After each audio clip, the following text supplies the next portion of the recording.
Making the Annihilist, the making of, starts out with a conversation with an Anglican priest who says there's nothing redeemable in it, nothing. Putting it down on the page, and it allows me to step back afterwards and having a clearer look at what shape it got. If my faith is still alive, if it's still there, I need to break it down and then assemble the pieces in a sort of story arc that can explain where you're at now. When you reconstruct it, you understand it better because you know the individual parts of it. And in my case, that's how I came to the conclusion that I'm still a believer, but I just wanted to make sure that it made sense.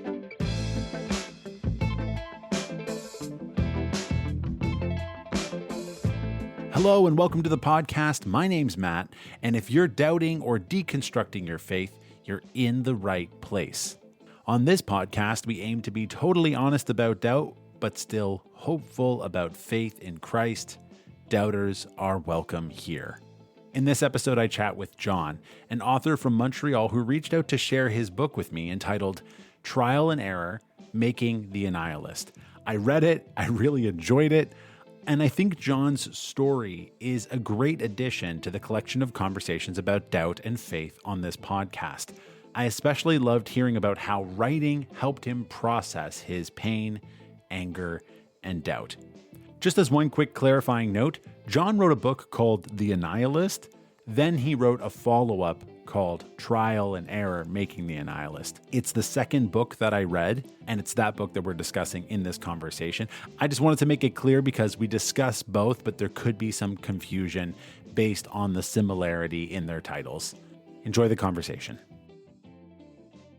I'm a writer by night and a business problem solver by day. I write mainly as therapy, but I always try to shape my work so that the reader can experience it with as much imagination and clarity as possible, right? So I want to connect with the readers. But yeah, my work so far, it's focused on this intersection of like growing up in Christian missions while dealing with the, mental health issues and stuff.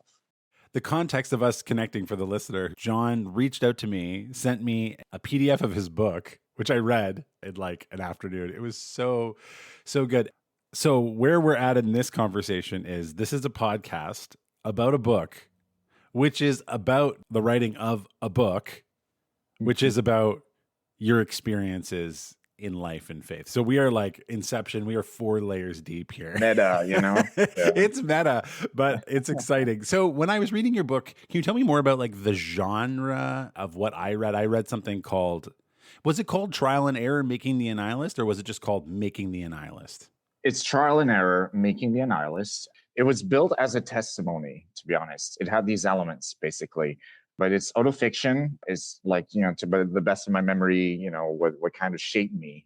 It's the story of basically, yes, there's the book, The Annihilist, but it's more a reflection, I'd say, a process of thinking through and just meditating why I wrote it. To give a little bit of context to the audience, The Annihilist, it follows a troubled man who kind of lies, sleeps around, and ultimately turns confession into a weapon against his pastor. And that was kind of like, I looked at that and I realized it didn't really answer any of the questions or doubts that had driven me to write it. So that's why I wrote it's the making of, essentially, a process of trying to understand why I wrote something so messed up in the first place.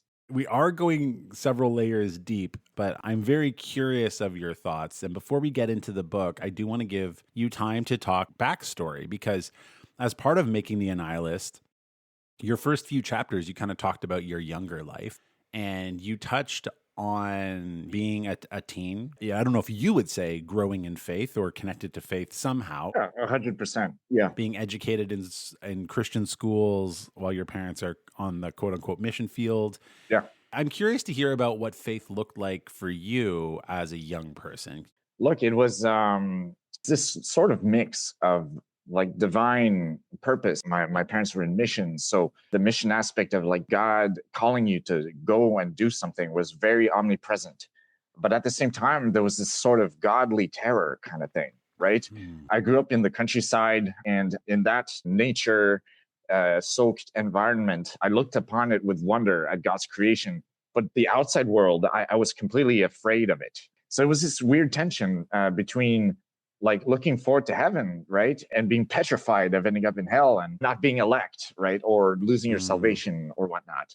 So yeah, growing up in missions, it taught me a lot of life lessons that follow me today, like how God provided daily, like throughout growing up, even in my teenage years when my parents were working overseas, just the different cultures, especially in Africa, and the ways of seeing God that are out there, and also the importance of adapting to your environment. You know, as a kid, especially in formative years, it's an important skill to learn when you're a TCK, third culture kid.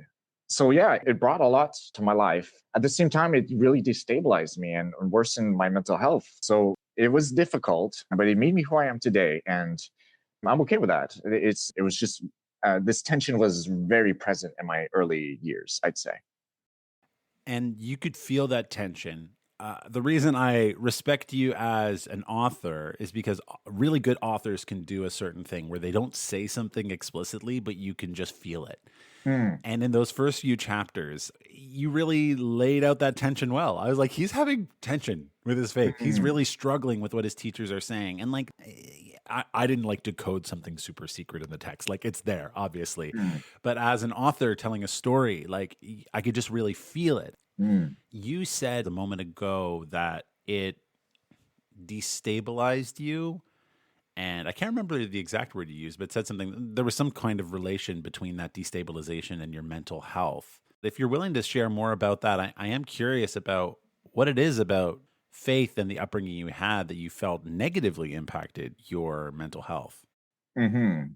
It was just hard to navigate, I'd say, because for a long time I didn't have a psychiatric perspective on my mental health. I have a disorder that started in childhood and was diagnosed relatively recently. And often, not always, but often, spiritual means were brought in as tools, right, to try to fix or overcome these issues.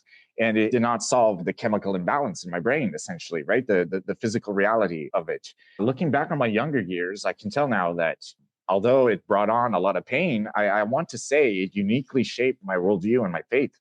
So it's Mm, not purely negative. yeah. I mean, look, would I have rather gotten my current medication sooner?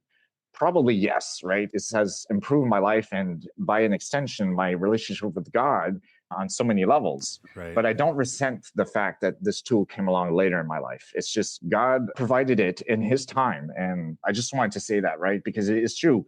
The book may talk a lot about the pain of it, but it's more gray than just black or white, I'd say, you know?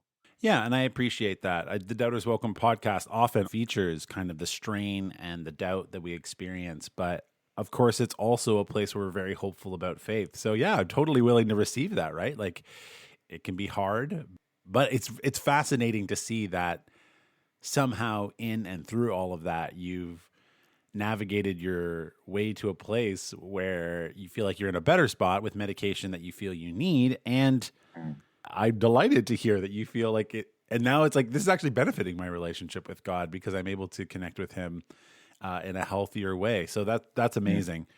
mhm, Is there anything more that you'd like to say about kind of your upbringing and stuff? I'm kind of fascinated about it, partially mm, because of some of the terms you used, which I would have resonated with when I was younger, in terms of like terror of hell, tricky questions like, am I elect, something I have no control over, which now my theology has shifted and I probably wouldn't even really think in those terms anymore in mm. terms of what it means to be part of God's kingdom. But yeah, I'm just kind of curious if there's anything more that you'd like to add before we get to the point of the Annihilist. I just want to say that up until my hospitalization in 2022, I thought this sort of strain or tension was normal, right? And that's the Mm, thing. I just felt this inner tension, but I had a hard time expressing it within my framework. And you mentioned that your theology has maybe matured or evolved or changed over time. I can relate to that. For a long time, I tried to process all that by just serving my local church, right? And try not to think about it. But let's face it, I'm a chronic overthinker, right? So that mm, proved impossible over time. But yeah, to veer back towards like the making the Annihilist and the more recent material, I want to say this. I appreciate these were people who were trying to help Upton, But I also want to respect the fact that they were human beings. And sometimes we make mistakes or we have a limited perspective. And we're all human, right? So I just want to say that. Yeah, and I appreciate you sharing that. You have a really wonderful, like honest but hopeful approach, which I love. This is what the podcast is all about, is like this honesty about doubt, but hopefulness about faith. And sometimes that honesty and hopefulness extends to the church, right? Honest that the church is not perfect by any means, but hopeful that it can still be a place of life and part of what Christ is really doing in the world. Mm-hmm. So walk me through what is the instigating moment or conflict, maybe to use terms of an author, right? What's the instigating conflict that actually leads to you writing The Annihilist to begin with? Yes, yes. So the story goes is that I wanted to reconnect with a church in the city. And I visited said church. And I think it was just a matter of me being away for years from the specific denomination I was coming back to, and just the schism almost between our perspectives, right? I mean, in the early chapter, basically it explores the friendship I have with the non-believers essentially, and how for a long time they were my community, but it wasn't enough. The Holy Spirit, I'm sure, was in there, and the Holy Ghost was leading me towards a place of community with believers, right? You need to be connected to the vine and to be nurtured in your faith, right? And it happens through community. So I was really, I want to reconnect with the church. And this whole conversation with the pastor happened, and I was a bit surprised, confused. And that's what started the Annihilist concept. It was just that meeting at the church, basically. In retrospect, it was probably just a misunderstanding or maybe a little bit of clumsiness on both parties, but it made for some interesting drama. And that's why it's so central to the book. That's the defining moment and why the Annihilist happened, I'd say.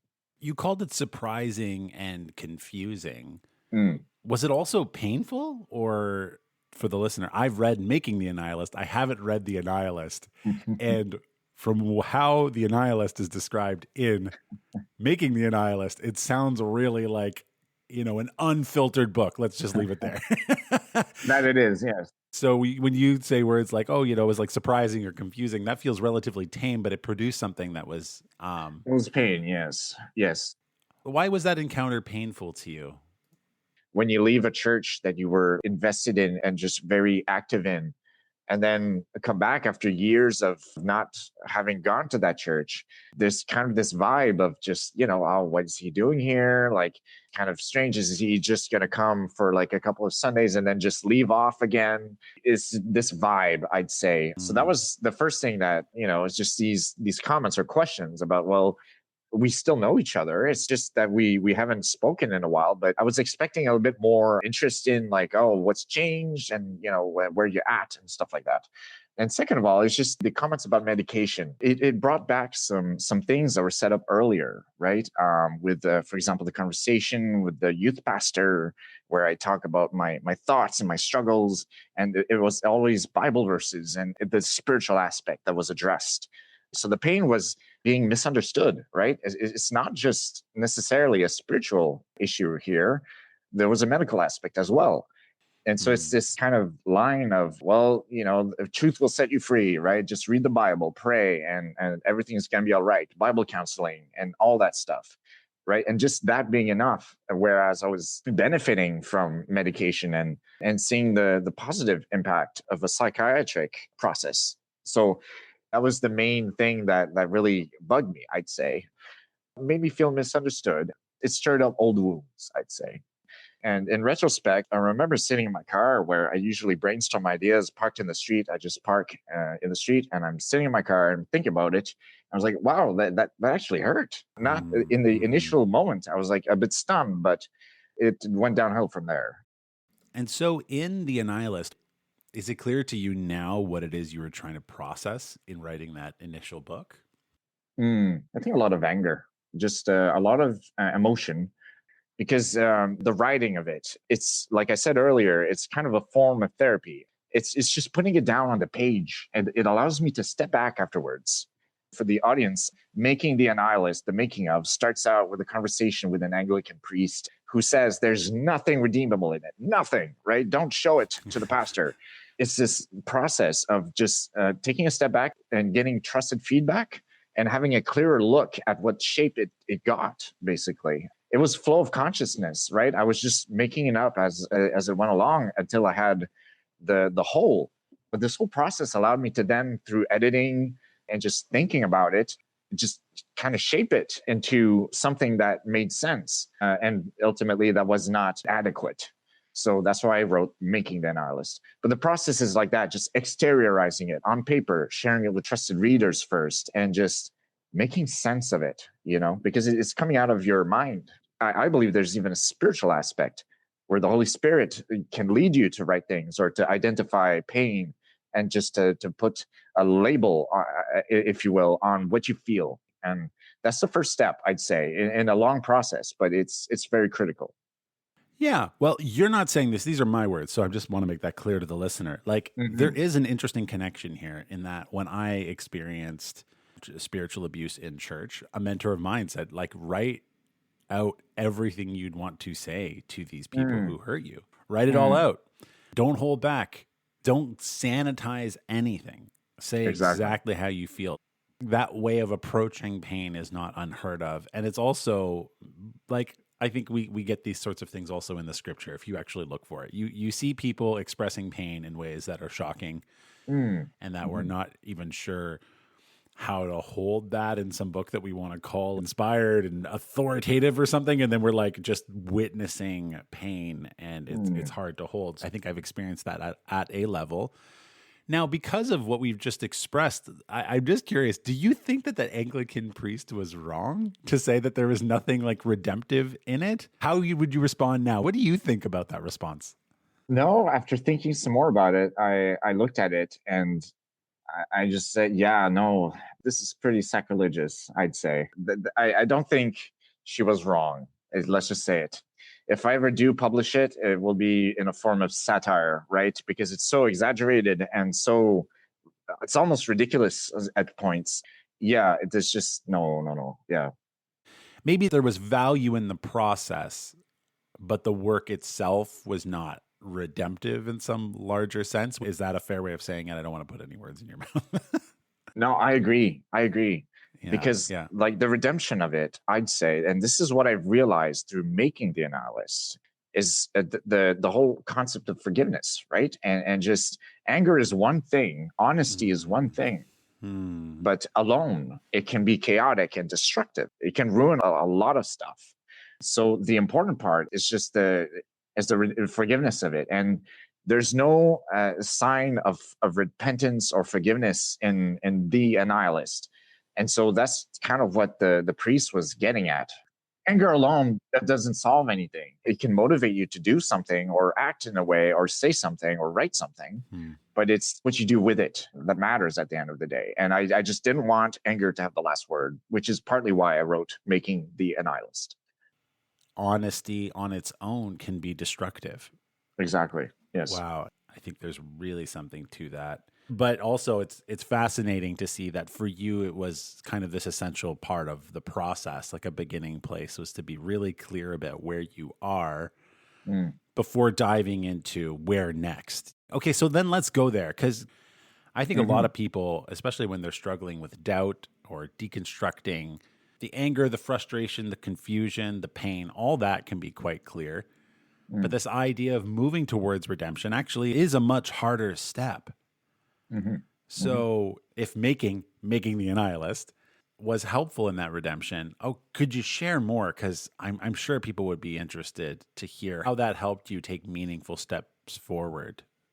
Yeah, because I came to the realization that God is God and we are only human, right? That's explored in the chapter Revival. To give a little bit of context, I sat down with a new believer. She was an atheist before and she converted to Christianity in the previous months. And so I was so curious about what her thinking was and why. Because another piece of context, in Quebec, it's a kind of a post-religious society in a way, right? Where Christianity used to be like the foundation, but it's changed a lot. So I was curious about why an atheist had found Jesus. And she just said that, yeah, she had a difficult time in her life. She started looking around, exploring, breaking down like her worldview, and she stumbled across the gospel, and it was just that simple. She read the gospels and saw how Jesus instilled peace in these people that he met and that he ministered to. That was the changing point. That really impressed me. I was like, interesting. So it can be that simple, right? God is God. We are human, but God saves, and grace is enough. When she mentioned, I'm getting baptized, I'm writing my testimony, that's where the light went on in my head. Goodness, that's a good idea. I have so many doubts and questions, and I don't really understand why I made the Annihilist. Then I might just go back to the source and go back to why and why I believe. And that really propelled me, I'd say, into writing, making the Annihilist. It's just that encounter and the simplicity of a new believer without all the theological scaffolding that I had inherited or that I had built for all these years. It was just refreshing, and it just humbled me, I'd say. The writing of the Annihilist wasn't enough. I think making the Annihilist and the testimony behind it of how my faith returned back to a gospel centric, that's kind of what led to me deciding to write Making the Annihilist. Did you discover new things about your life, faith, or God, like in the process of writing it? Were there revelations for yourself? I'm still thinking and meditating about it, to be honest with you. There have been some instances where I wrote it first with a tinge of maybe sadness or something, and then I reflected on it, and I realized, well, actually, a lot of good came out of this. So, for example, in the high school years with the English teacher, it was very intense, right? It was an American high school, and it was quite different from the homeschooling experience I had prior to that.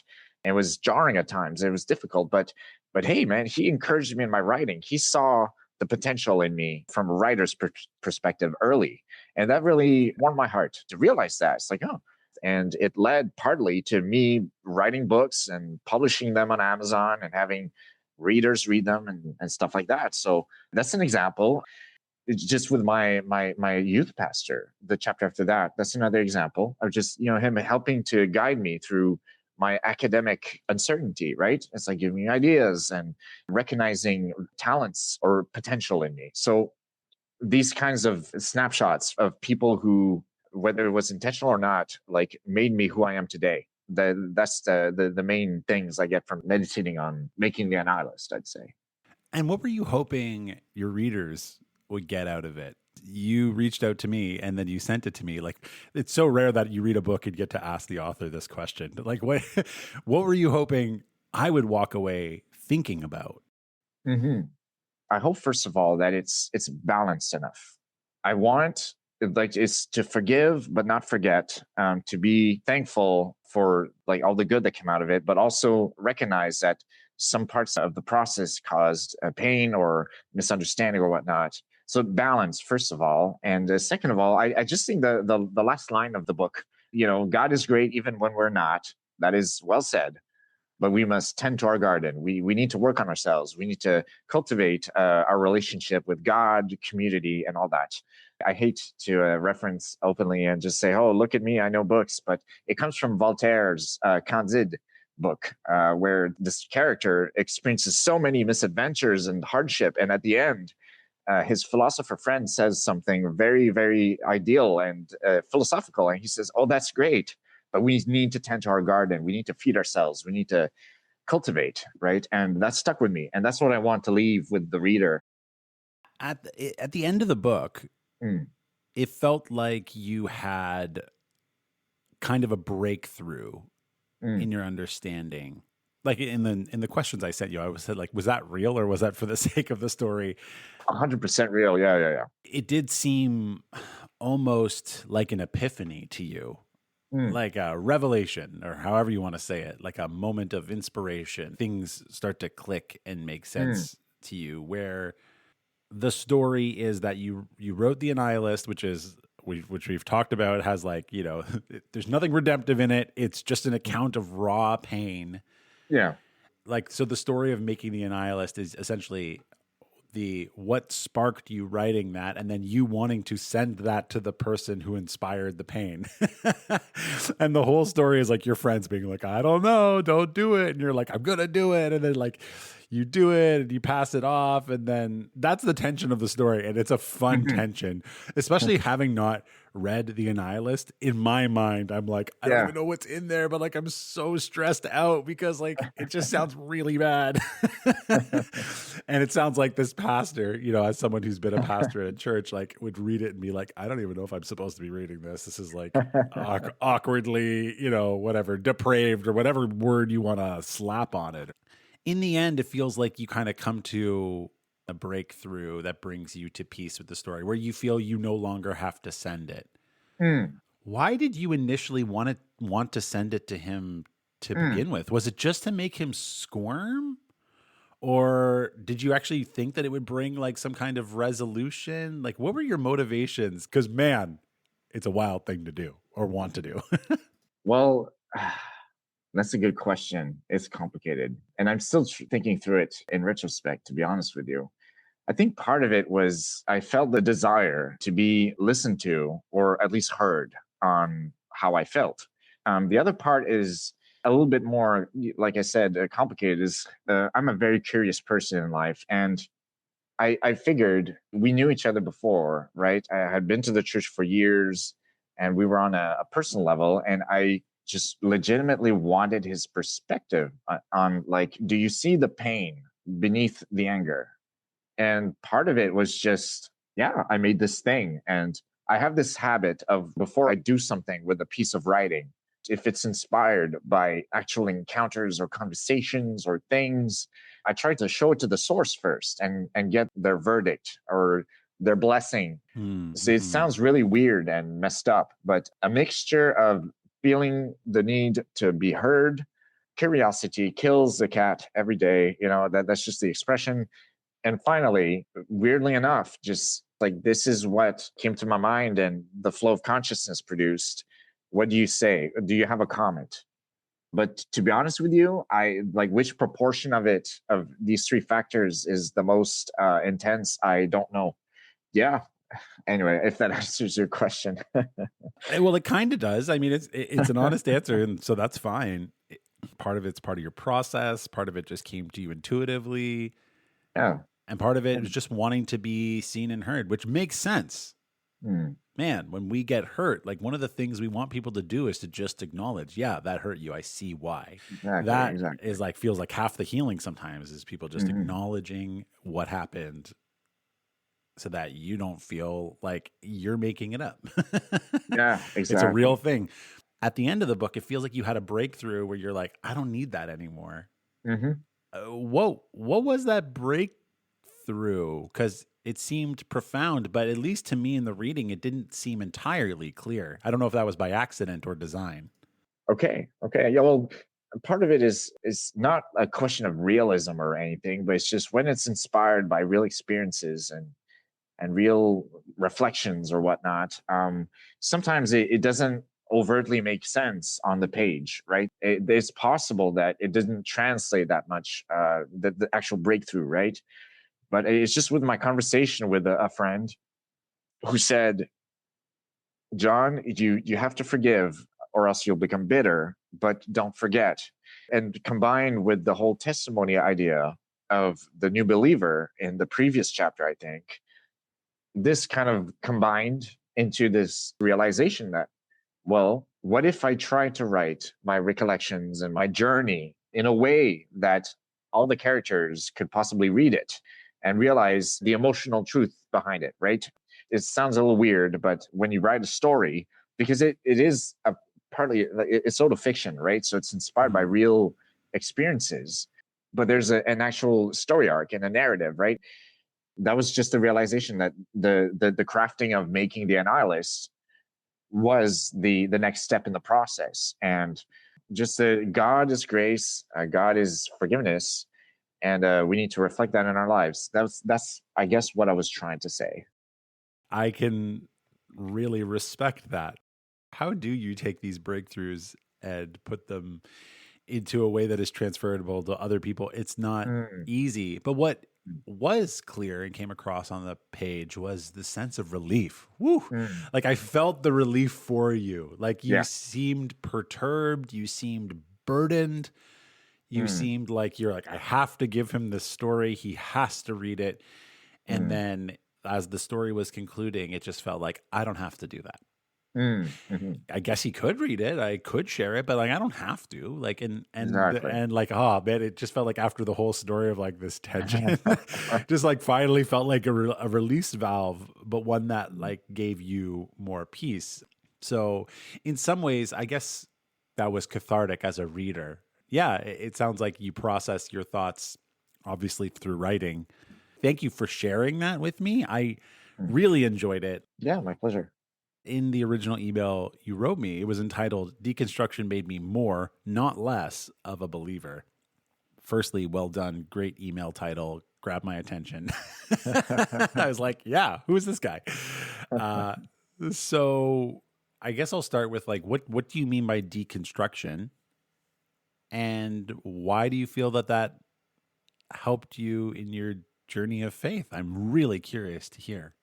Yeah, it's funny because when you asked that question, immediately a Tool song came to mind, Schism, where they say something like, "Now I know the pieces fit because I watched them falling down," and that song lyric really followed me in that process because I approached it from that perspective. For me, in a practical sense, it was just to determine if my faith is still alive, if it's still there.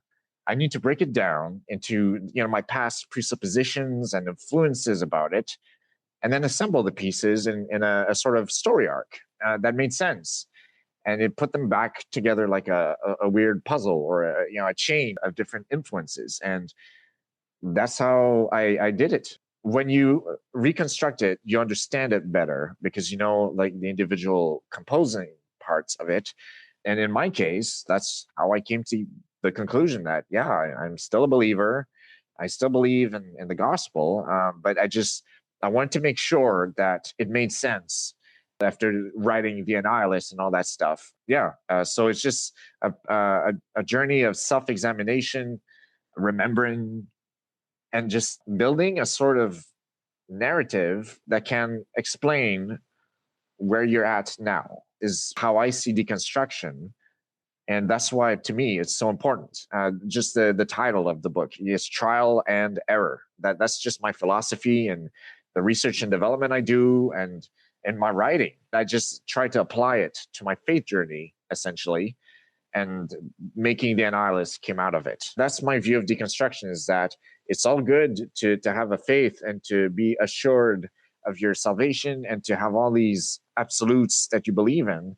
That's all great. But when it's stress tested by reality, like psychiatric collapse or a big trial in your life, it's important to know what makes it up, what influenced it, and to make sense of, okay, well, is this really the direction that makes sense for my life today? And at the end of the process, in theory, you look at back on it and it's all exteriorized, and you can say, well, yeah, no, that makes sense, and now I know where I stand.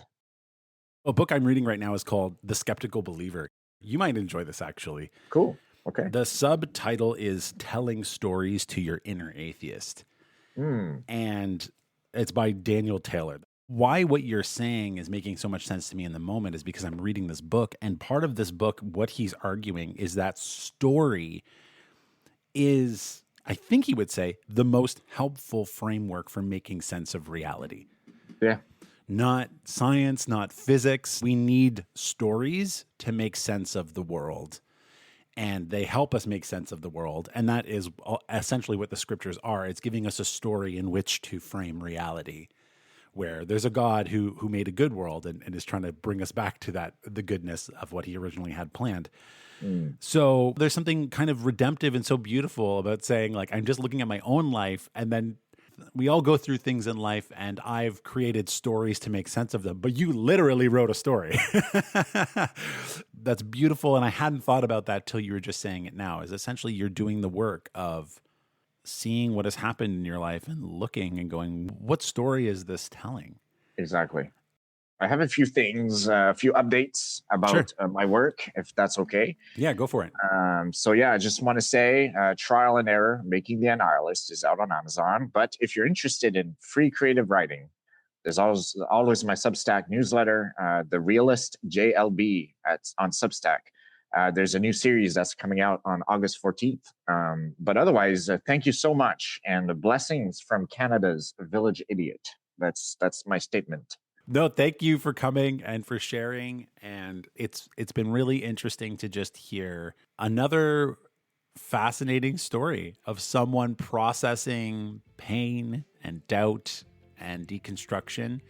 And I'll be honest, I feel a little like bubbled up on the inside at this idea that you were able to process some of that pain and difficulty of your faith through story. I think that that's really beautiful and insightful. So thank you for coming on.